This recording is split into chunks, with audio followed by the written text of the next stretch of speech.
Did a great job.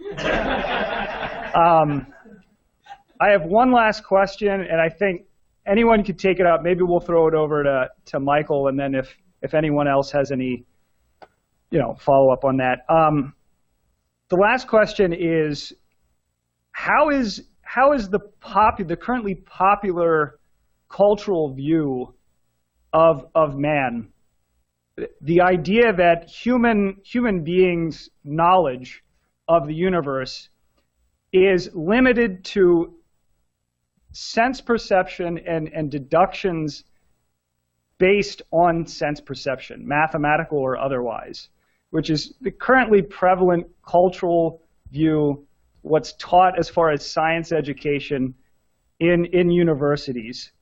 This is the current idea of empire. But why is this view not only wrong, but as Mr. LaRouche has stated in various recent papers, such as one on the role of Bertrand Russell, why is this not only wrong, but actually evil?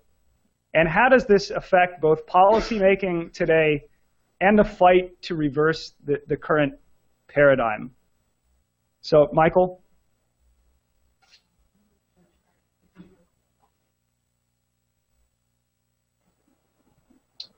Well, let me keep my remarks somewhat short and give you plenty of time to respond.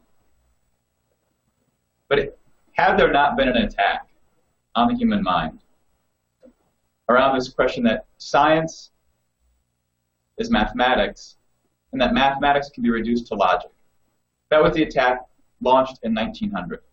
It was launched in conjunction with an assassination of an American president and the preparations for what became known as World War I, which really lasted throughout the end of World War II.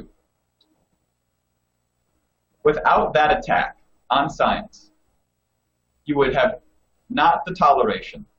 People would not accept a Wall Street-run economic system.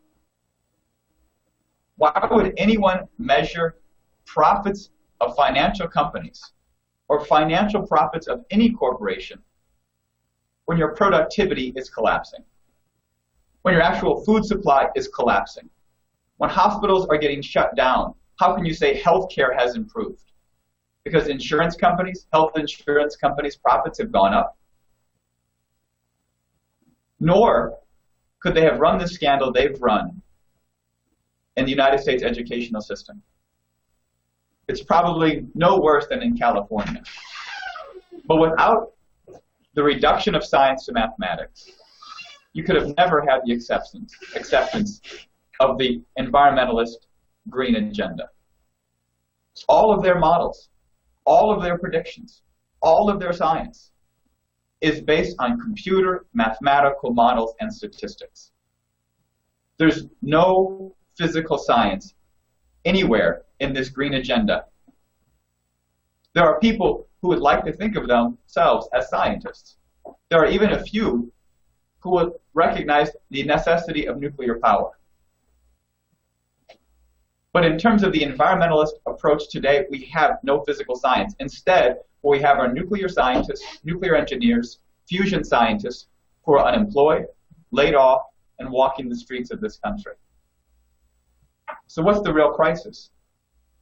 The actual advancements our country has made, the advancements that Franklin Roosevelt made in the 20th century, the policy orientation of John Kennedy, and the tradition of FDR, the physical advancements we made, the source of that, how we accomplished the victory in World War II, the development of nuclear science, the development of the Apollo project. It's completely misunderstood. It's been rejargoned, redefined from a mathematical standpoint, from a monetaristic standpoint. Because the real source of it is the human mind. Discoveries, because you don't know how to get to the moon in 1961. But by 1969, you do. What happened between 1961 and 1969? Better mathematics? Or was it discoveries? That's the source of economic development. That's the question of natural resource. That's the question of real economic value. Is your population capable of making the discoveries that are necessary for the survival of mankind over the coming 5 centuries? That's not in Bertrand Russell's and these others' attack upon mathematics and science. And so I think that's the fundamental issue.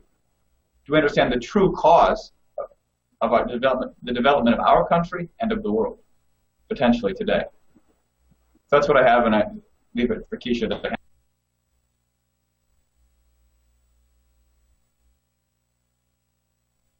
handle the rest.